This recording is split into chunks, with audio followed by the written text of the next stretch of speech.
A voz sai do peito em euforia, esbanjando alegria, esquecendo o que passou. O sol surge cedo na janela, lembro do sorriso dela, novo dia despertou. As juras e palavras que maldisse, como se a alma sentisse que esse sonho não é meu.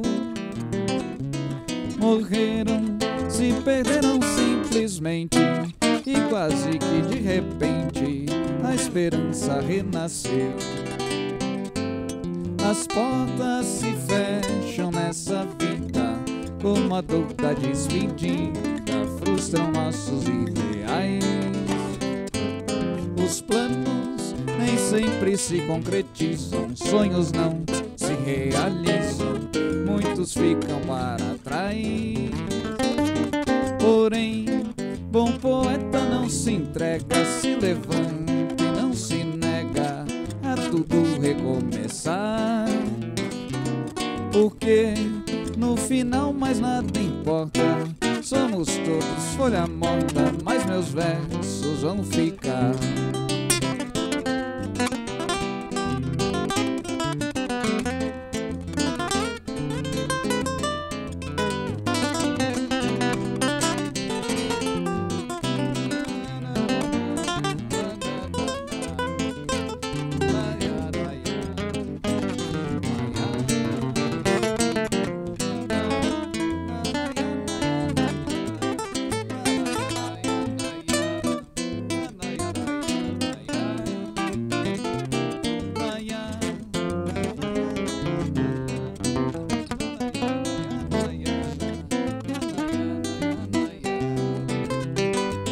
As portas se fecham nessa vida, como a dor da despedida frustram nossos ideais.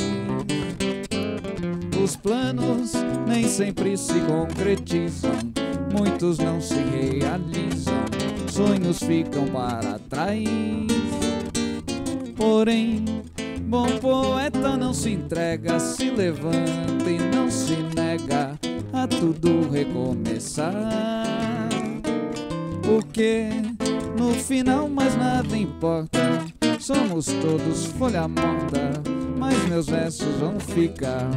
Somos todos folha morta, mas meus versos vão ficar. Somos todos folha morta, mas meus versos vão ficar.